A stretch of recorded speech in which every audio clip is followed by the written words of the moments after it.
Prophet Chaplain, you will attend at the altar.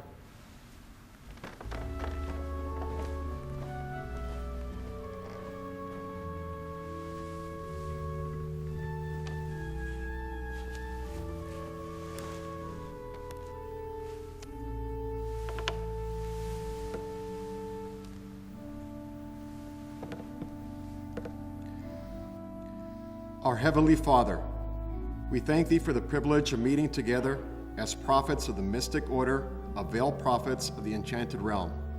May our hearts be filled with sympathy for those in illness and adversity. May we make this world a better place in which to live and through our thoughtfulness and consideration of the welfare of others.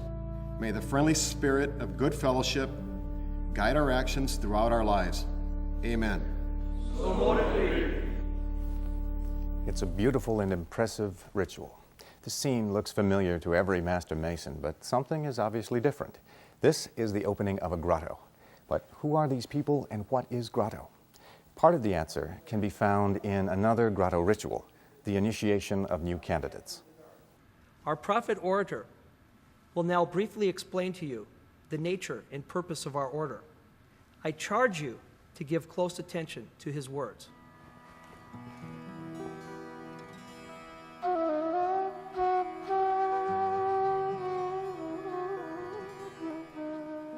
Candidates, the mystic order of Veiled Prophets of the Enchanted Realm originated with Master Masons, good and true.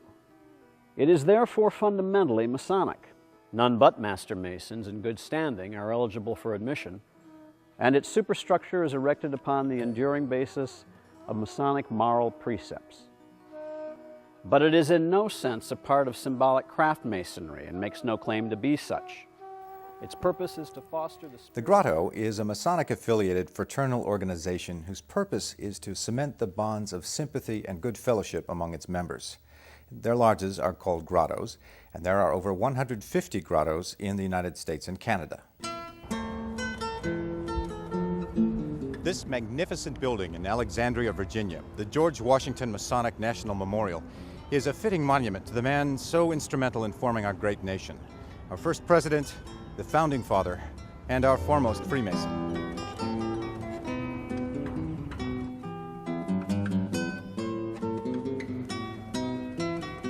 The memorial, dedicated in 1932, now houses a large collection of Washington memorabilia, a replica of the old original lodge room, and other rooms depicting the activities of the various branches of Masonic fraternity. The Grottos of North America have furnished the third floor as their archives room.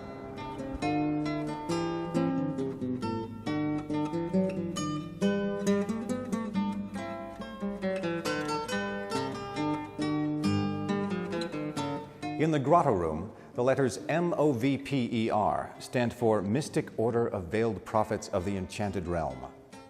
For some years prior to 1889, several members of Hamilton Lodge No. 120 F and AM at Hamilton, New York, sought relaxation from the sterner duties of life by holding occasional informal meetings for fun and good fellowship.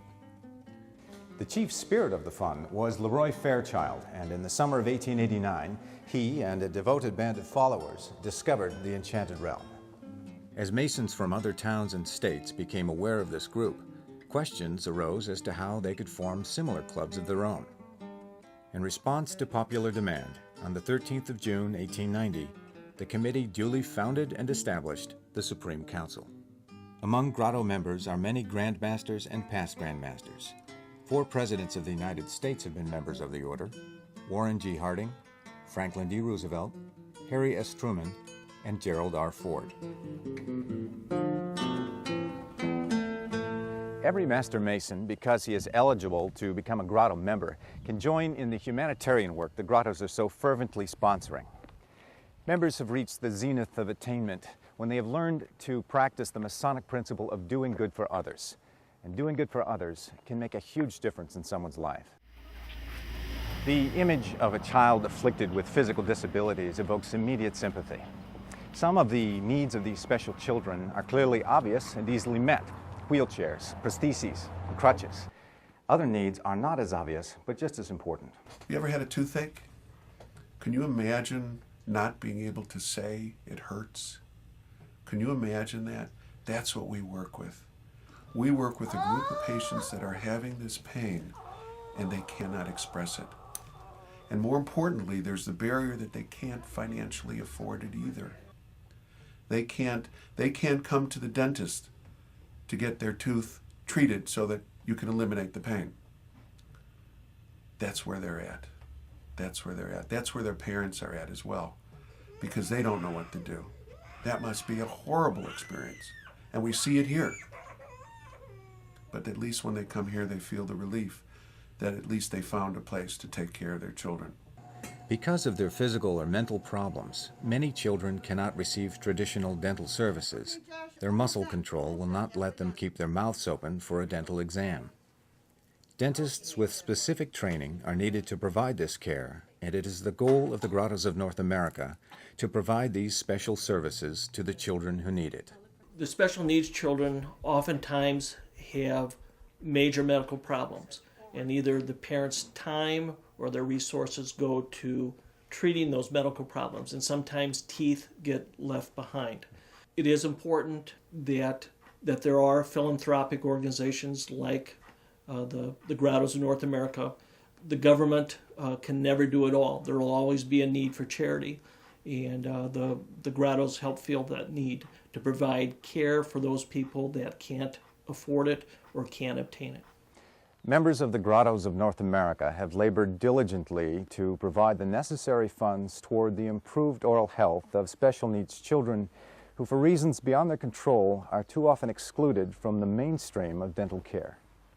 Mark and I have been married for 28 years, 29 this year, and we have 4 beautiful children. We have a daughter who's 24 now, and a son who's 21, a daughter who's 18, and Jeannie, she's 15 now. And Jean Cordes was born a normal, healthy child. When she was about a year old, Jean received a vaccination that tragically changed her and her family's life. And something awful happened that day. We didn't expect it. We got her home, and everything was fine. I was tending to the kids and everything. And then Jeannie started to cry and fuss, and pretty soon she was screaming at the top of her lungs, and I was really scared. And I held her and rocked her, and I even cried too, because I'd never seen her cry like that before. And I didn't know what to do. She lost her smile. This is what happened. I think, we just saw her losing her smile. She went from happy and alert and all to just like a part of her was lost. We didn't know how to reach her, and we would just lay awake at night wondering what was going on. She'd be laughing sometimes, and we think, oh, she's okay. She's just upset. Oh.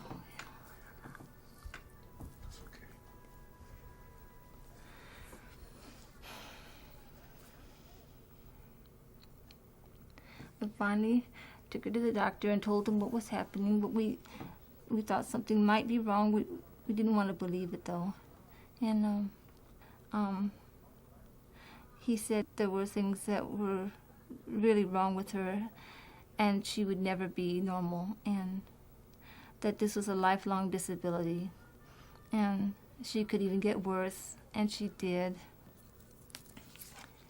We just saw a change in Jeannie. It was just really obvious, it kind of hit us every time, we got a picture from here on, the difference. We were just losing her more and more.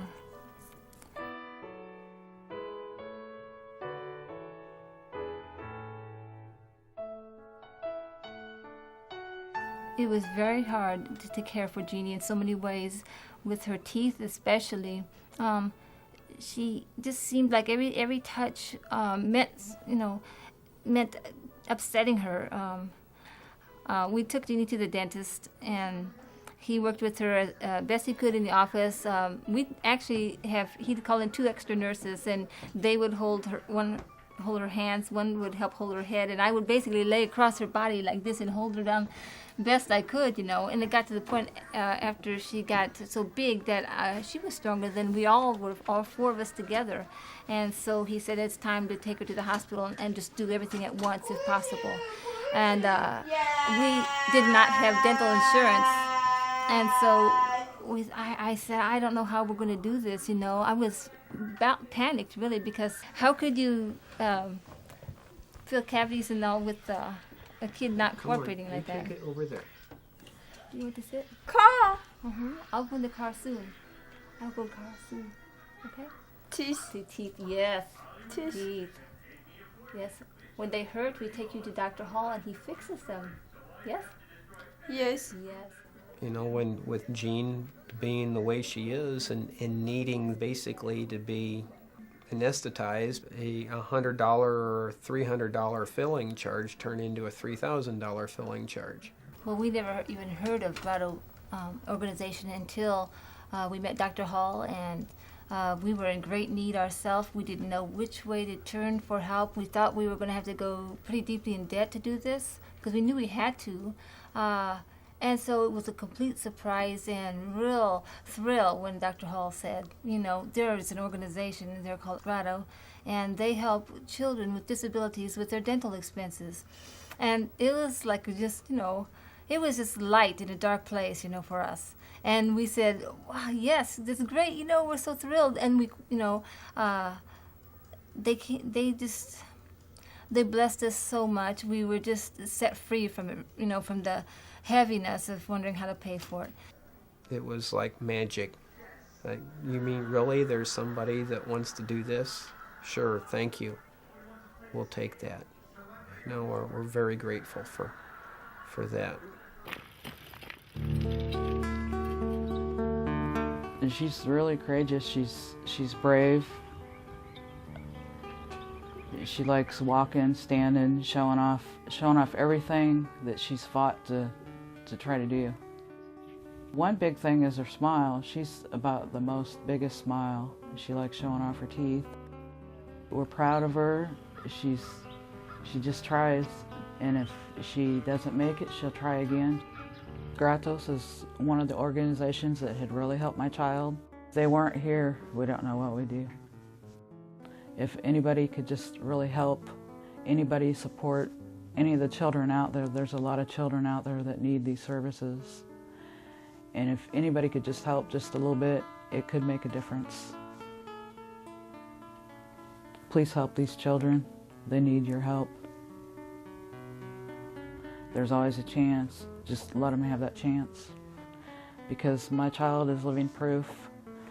She can walk, she can talk, she can smile, she can be proud of herself.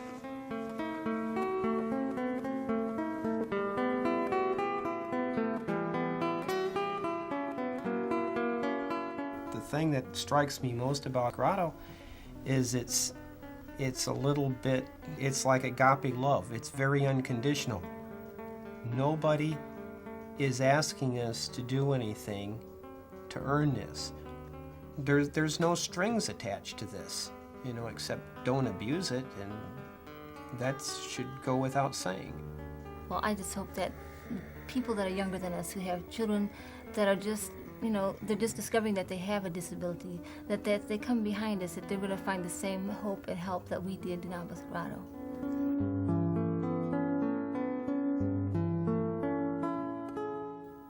To finance this charitable venture, the Grottoes Humanitarian Foundation has encouraged the purchase of enchanted lanterns and the fundraising efforts of the local grottos. Over the years, these efforts have helped countless children and have eased the suffering of many lives. But there's much work to be done. Thousands of children await our help. So, what does Grotto mean to you? The Grotto has been my family since I've become a member. All my best friends belong to the Grotto. This is where I spend my time. This is where all of my social activities take care of. These are the closest people to me. When you become a member of the Grotto, it's more than just a club. It becomes the way of life. Social activities like we've had out here tonight with you know, the partying and the singing. There's a truth in your eyes saying you'll never leave me. It started as a social club, and that's still a very, very important part of it. A place for Master Masons to enjoy one another's companies outside the constraints of the seriousness of the lodge. We just enjoy being together.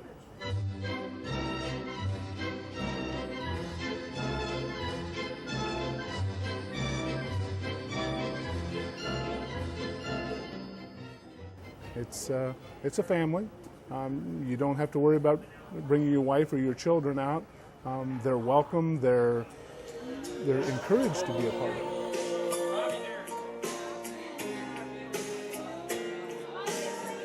When I became a Grotto member, originally, it started here in the local chapter.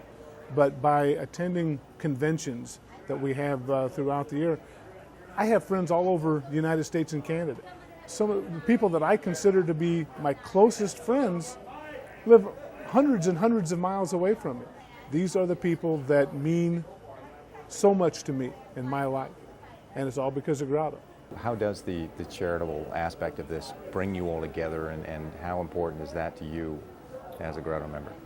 Our humanitarian foundation does works that literally will break your heart. We were started, as I told you, as a social organization, but we do have a serious side. And dealing with the special needs children is something that is immeasurable. And what we do is just only a small part in helping with the dental cares. But when they don't have pain for the first time in years, when they can finally live their life with one small part taken care of, and that's what's most important. The prophets of the Grotto, when they are able to provide that service to the kids, it makes their hearts feel good, knowing that they did, even in a small way, providing aid to that child and that child's family. And that just means the world. It literally brings tears to your eye when you see how great and how appreciative those families are from having that small portion of their burden lifted. It's just wonderful. To quote Jerry Marcingill, Masonic scholar and Mason, Freemasonry is not primarily a charitable organization. We claim to be an organization that was founded to help make good men better. Yet, what better way to make a man better than to give him the opportunity to help and assist his fellow man, along with being fun? Grottos exemplify the third principal tenet of our institution: relief. For we've been taught that to relieve the distressed is a duty incumbent upon all men, but particularly upon Masons. And what better way to do work on earth than to help someone else? If you are a Master Mason in good standing, you can and should become a Grotto member. Accept the three great gifts that await you: a sense of mystery, fulfillment, and fraternal good fellowship.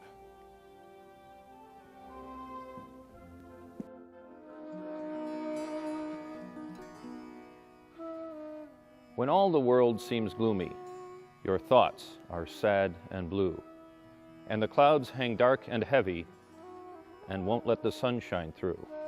It makes the day seem brighter for a fellow just to lay his hand upon your shoulder in a friendly sort of way. It makes the sun come out again. It makes the pulses start. You feel a happy throbbing in the region of your heart. You feel a lump within your throat. You don't know what to say when a hand is on your shoulder in a friendly sort of way.